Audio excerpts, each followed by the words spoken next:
the method we're working with here is deceptively simple.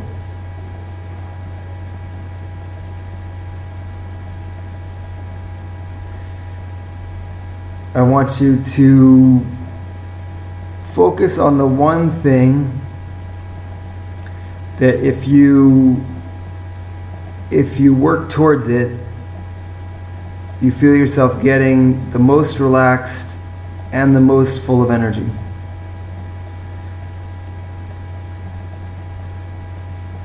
And every step towards it, you feel yourself getting more relaxed and more full of energy.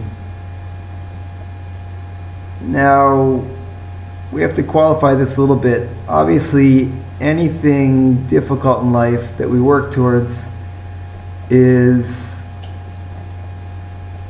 going to bring up stress in us. So you could think, if I'm focusing on the one thing that is gonna, the one thing that I feel like will bring me the most peace and energy in life, say it's getting your own house in Eretz Yisrael, buying your own house in Israel. Obviously there's going to be some stress involved in this, so we're not like New Age flakes here that think that the meditation is always going to be super groovy feeling. It's just deep down, whatever goal we have that brings us the most peace, coupled with the most energy, the most living energy. It's not an intellectual. You're feeling increased energy inside yourself. You're feeling decreased stress inside your musculature system. Very, very hands-on, tactile, visceral. So you pick the one thing and focus on it to the exclusion of everything else. Unless something comes up that gives you more peace and more relaxation. So why is this whole system particularly like a chiddush, a new thing? It's not. Everyone knows this kind of approach. Anyone knows any connection to holistic meditation? It's just the way I'm putting it together. If you can find a better way that it's being put together, let me know about it.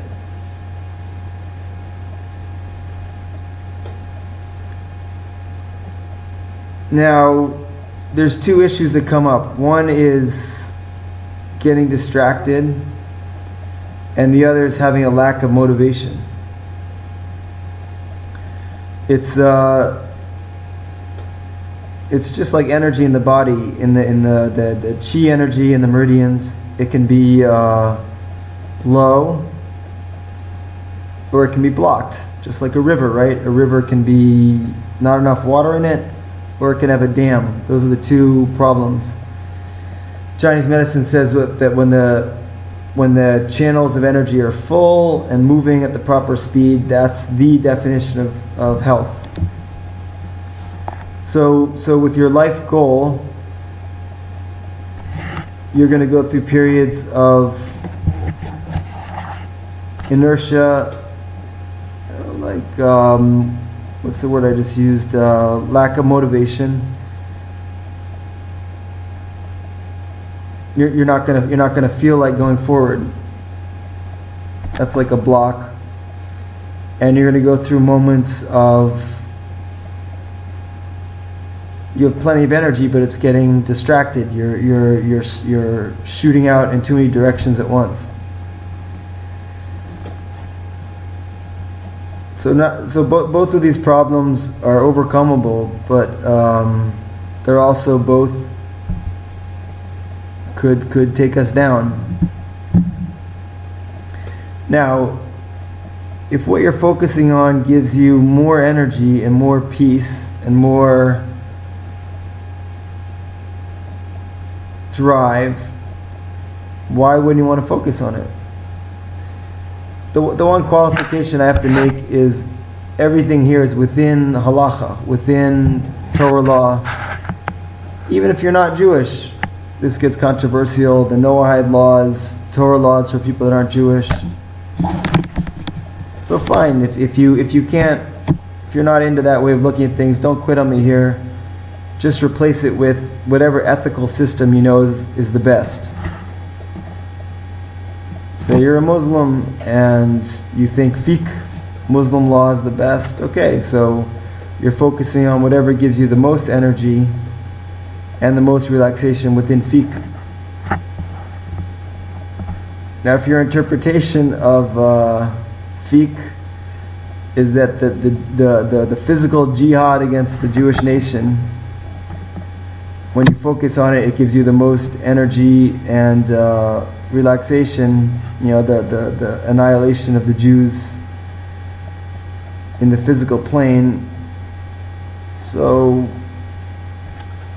that's not going to work. That's why it gets complicated here when we step outside the halacha. But I'm open to that. The unity of religions.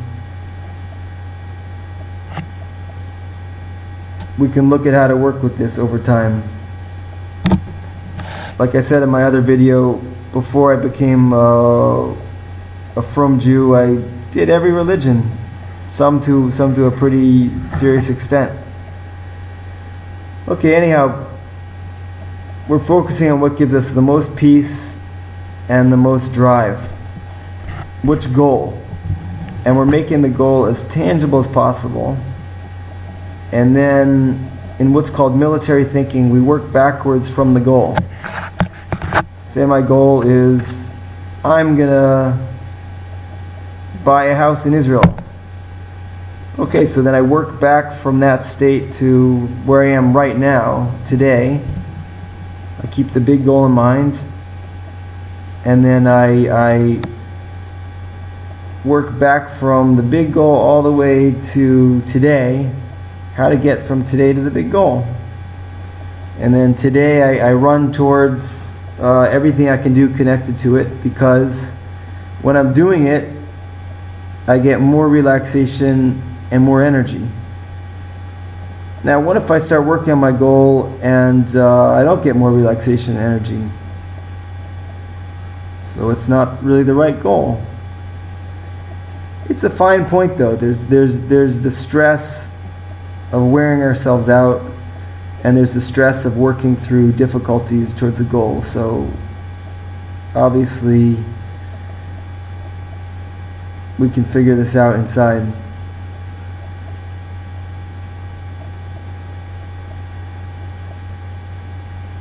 The rest of this method is supporting this one main thing. What's the goal? How are we working towards it? It can be a goalless goal, like when I decide I'm going to really try to conquer my anger problem. I feel a lot more peace and energy when I make that commitment. And then I could work towards that, say for a month.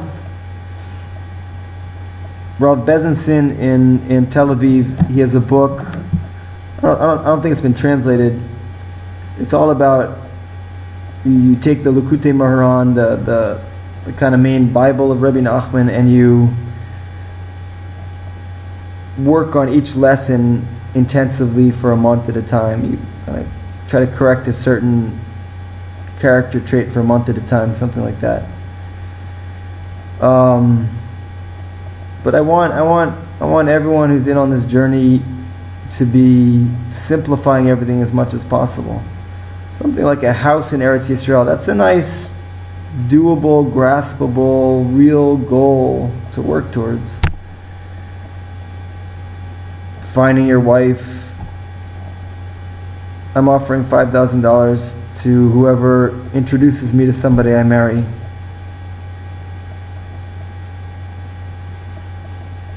If your goal in life is to find your partner, find your partner and marry them successfully, then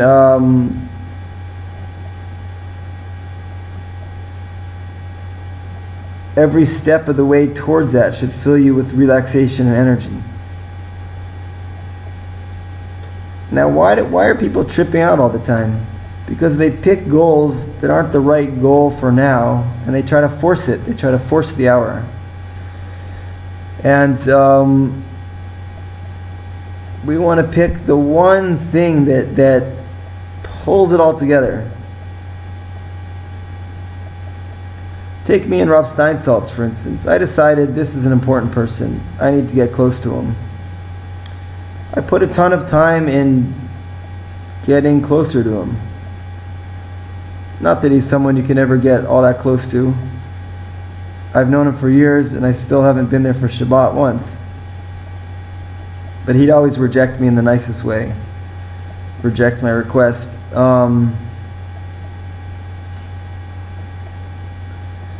Before I forget, I have to mention a thank you to Ariel Elisha for his videos. I was just looking at my beard in the video camera here. So if you haven't seen his videos, please watch them and please buy his music and please talk to him. He is for sure part of this puzzle.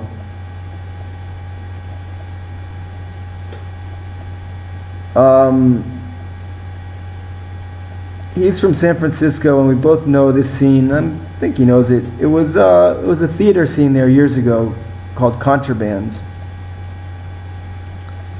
It's kind of the opposite of Frum culture, but they would produce the most amazing energy through their work. It was incredibly focused. So that's an example. Those people there, they had picked Contraband, this theater group, to pour everything into, and everything was coming through. Maybe everything wasn't so kosher, but still something important was happening there. Okay, so I want to know what people's focus is. I want to know how I can help. I want to help clarify the focus.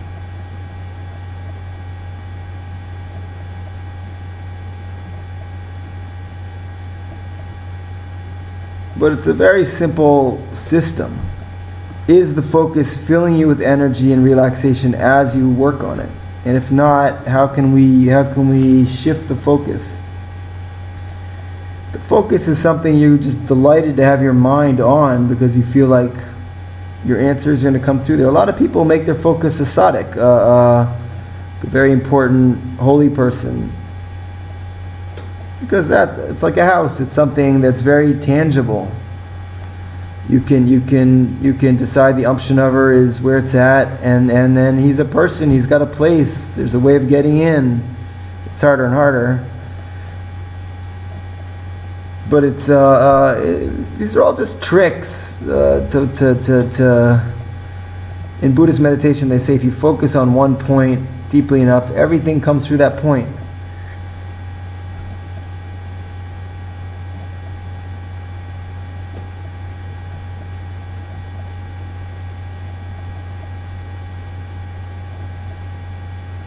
All the supporting parts of the meditation are ways to test if your focus is really working. For instance, when you work on it, if your breathing is like a rabbit, it's not the real thing.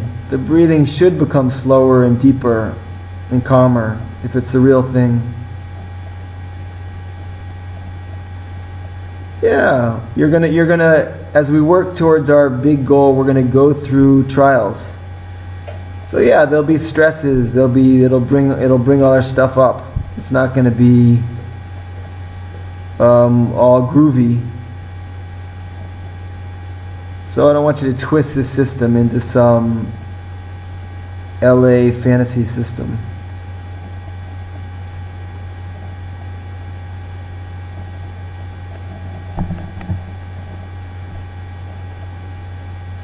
And thanks for all your comments. But again, let's try to get down to business in the real world here.